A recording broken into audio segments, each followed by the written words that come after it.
Imagine uma organização que dominava exércitos, controlava territórios e protegia peregrinos, mas que secretamente construiu algo muito mais poderoso: o primeiro sistema bancário global da história. Os Cavaleiros Templários não foram apenas guerreiros santos. Eles foram os arquitetos invisíveis do capitalismo moderno.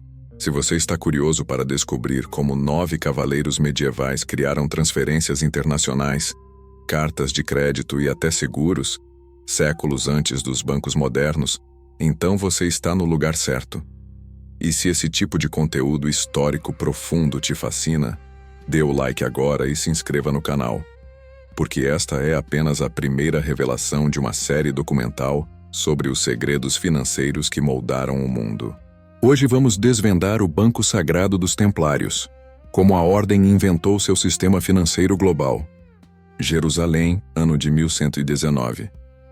9 cavaleiros franceses, liderados por Hugues de Payens, fazem um juramento solene: proteger os peregrinos cristãos que viajavam pelas estradas perigosas da Terra Santa. Eles se autodenominam Pobres Cavaleiros de Cristo e estabelecem sua sede nas ruínas do Templo de Salomão. Daí o nome Templários. Mas há algo profundamente intrigante nessa fundação. Por que apenas 9 homens para proteger milhares de peregrinos? Por que o rei Balduíno II de Jerusalém lhes concedeu privilégios tão extraordinários desde o início? Alguns historiadores sugerem que a missão real dos Templários ia além da proteção de peregrinos. Há teorias de que eles buscavam relíquias sagradas sob o templo, mas isso é outra história.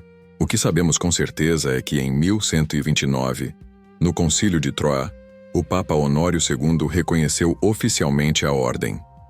E mais importante, Bernard de Clairvaux, uma das figuras religiosas mais influentes da época, escreveu a regra dos Templários, dando-lhes legitimidade papal.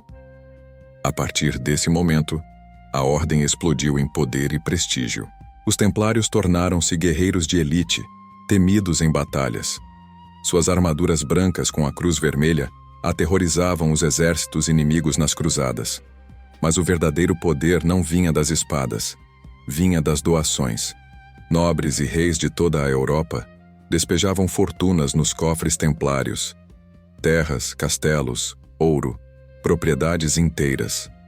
Em menos de 50 anos, os templários controlavam mais de 870 propriedades fortificadas, espalhadas da Escócia ao Oriente Médio. Mas aqui está o ponto crucial. Com tanto patrimônio espalhado entre continentes, os templários enfrentaram um problema logístico monumental.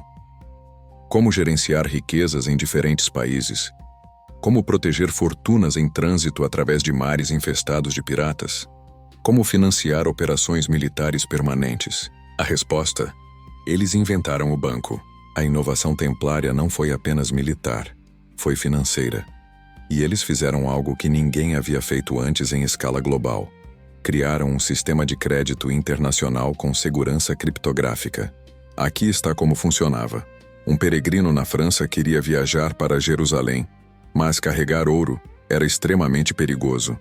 Bandidos, piratas e exércitos mercenários estavam por toda parte.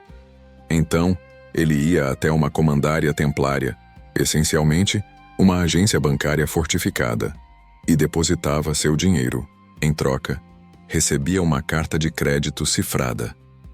Essa carta continha códigos secretos, símbolos e selos de autenticação que só os templários conseguiam decifrar. O viajante partia sem carregar moedas. Ao chegar em Jerusalém, apresentava a carta em outra comandaria, e os templários lhe entregavam o valor equivalente em moeda local. Isso é transferência bancária internacional. No século XII, mas os templários foram muito além. Eles ofereciam empréstimos, inclusive para reis. O rei Luís VII da França financiou parte de sua cruzada com dinheiro templário. O rei João da Inglaterra, antes de assinar a Magna Carta, devia somas colossais aos templários. Eles operavam como o FMI medieval. E não para por aí. Os templários desenvolveram instrumentos financeiros complexos, hipotecas, arrendamento de terras, gestão de propriedades, seguros de caravanas e até operações semelhantes a fundos de investimento.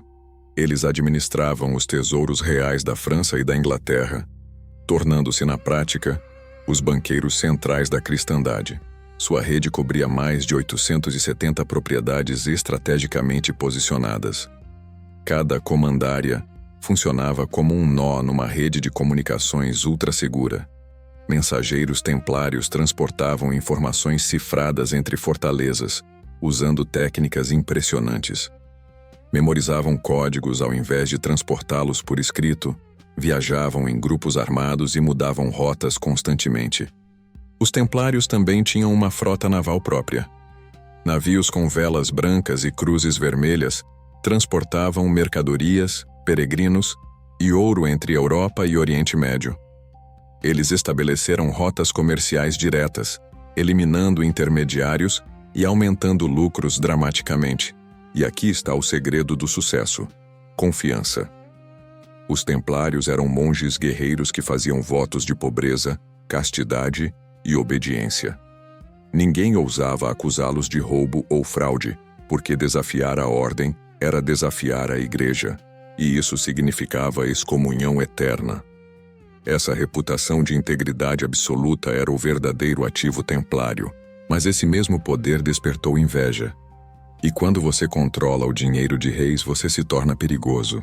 Sexta-feira, 13 de outubro de 1307. Uma data que entraria para a história como símbolo de azar e traição. O rei Filipe IV da França, endividado até o pescoço com os templários, orquestrou o golpe mais brutal da história medieval. Filipe estava financeiramente arruinado. Décadas de guerras haviam esgotado o tesouro francês. E seu maior credor? Os templários. Ele devia fortunas que jamais conseguiria pagar. Então teve uma ideia diabólica. Se não podia pagar a dívida, destruiria o credor. Em uma operação sincronizada, milhares de templários foram presos simultaneamente em toda a França. As acusações? Heresia, idolatria, adoração demoníaca, rituais obscenos.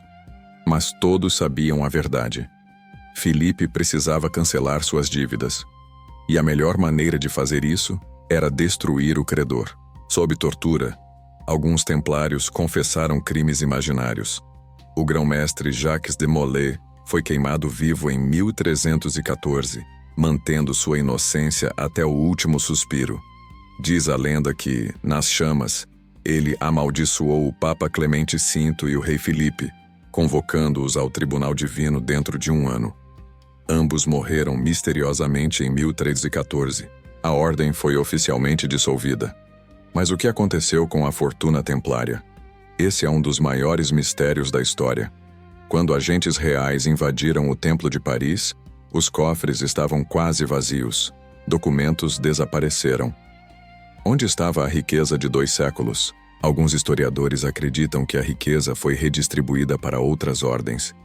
Outros afirmam que navios templários zarparam antes das prisões, levando o ouro para destinos desconhecidos. Escócia, Portugal, talvez até as Américas. Mas o verdadeiro legado dos templários não estava no ouro físico. Estava nas estruturas que eles criaram. Os sistemas bancários modernos, as transferências eletrônicas, as cartas de crédito, os fundos de investimento, os bancos centrais, todos têm raízes no modelo templário. Famílias bancárias italianas, como os Médici, estudaram e replicaram suas técnicas. A Ordem de Cristo em Portugal, composta por antigos templários, financiou as navegações de Vasco da Gama e Pedro Álvares Cabral. Quando você usa um cartão de crédito, quando transfere dinheiro internacionalmente, quando deposita em um banco, você está usando tecnologia financeira templária, adaptada para a era digital. Os templários provaram que poder real não vem apenas de espadas e castelos. Vem do controle sobre o fluxo de riqueza. Eles construíram um império invisível, um banco sagrado que transcendia fronteiras e religiões. E embora tenham sido destruídos politicamente, suas inovações sobreviveram. O capitalismo moderno, o sistema bancário global, a economia interconectada que vivemos hoje, tudo isso ecoa as estratégias de 9 cavaleiros que, há mais de 900 anos, Decidiram que a fé e as finanças poderiam caminhar juntas. Esta é a história que os livros de economia raramente contam. Mas agora você sabe. Se você quer mais revelações históricas como essa, dê o like agora, inscreva-se no canal e ative o sininho. Seu apoio mantém esta série documental viva. Deixe nos comentários, você acha que a riqueza templária ainda existe escondida em algum lugar? Nos vemos no próximo episódio.